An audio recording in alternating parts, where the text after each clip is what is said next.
بسم اللہ الرحمن الرحیم۔ قیام اللیل یا تہجد، اس کی فضیلت اور اہمیت۔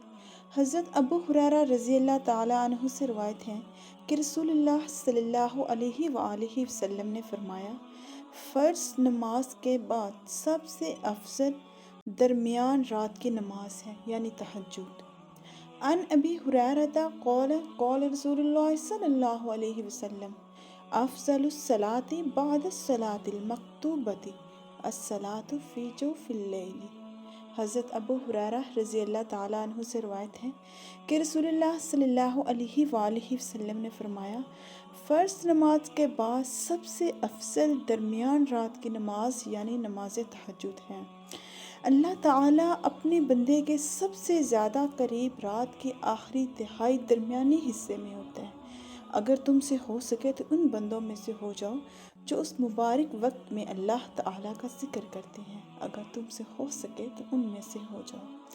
آخری شب میں اللہ تعالیٰ اپنے بندے کے سب سے زیادہ قریب ہوتے ہیں۔ اللہ تعالیٰ ہر بندے سے پوچھتے ہیں، کون ہے جو مجھ سے دعا کرے اور اس کی دعا قبول کروں؟ کون ہے جو مجھ سے مانگے اور میں اس کو عطا کروں؟ اللہ تبارک و تعالیٰ خود بندے سے پوچھتے ہیں، کون ہے جو مجھ سے دعا کرے اور اس کی دعا قبول کروں؟ کون ہے جو مجھ سے مانگے اور اس کو میں عطا کروں؟ کون ہے جو مجھ سے مغفرت کرے اور میں اسے بخش دوں اور میں اس کو بخش دوں؟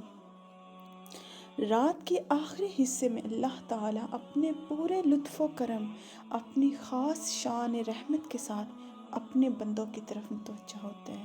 جن بندوں کو ان باتوں کا کچھ احساس و شعور بخشا گیا ہے، وہ اس مبارک وقت کی خاص برکات کو محسوس کرتے ہیں اور اس وقت کو اپنے اللہ کی بارگاہ میں گزارتے ہیں۔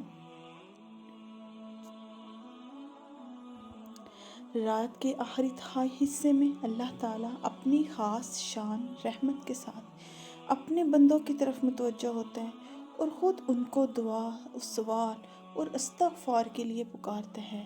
اور جو بندے اس حقیقت پر یقین رکھتے ہیں، ان کے لیے اس وقت بستر پر سوتے رہنا اس سے زیادہ مشکل ہوتا ہے جتنا دوسروں کے لیے اس وقت بستر چھوڑ کر اللہ کی بارگاہ میں کھڑے ہونا۔ اللہ تعالیٰ اپنے فضل سے اس حقیقت کا ایسا یقین نصیب فرمائے جو اس وقت ہمیں بے چین کر کے اللہ تعالیٰ کے دربار کی حاضری اور دعا، سوال اور استغفار کے لیے کھڑا کر دیا کرے۔ آمین۔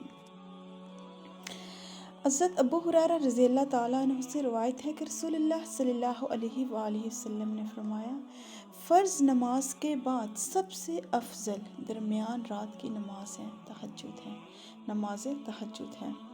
اللہ تعالیٰ ہم سب کو تہجد پڑھنے والا اور اپنی بارگاہ میں کھڑا ہونے والا بنا دے۔ آمین۔ اللہ ہم سب کو اپنے حفظ و امان میں رکھنا۔ آمین ثم آمین۔ صدق اللہ العظیم۔ صدقت یا رب العالمین۔ ویڈیو اچھی لگی ہو تو لائک، شیئر اور سبسکرائب کیجیے۔ فی امان اللہ۔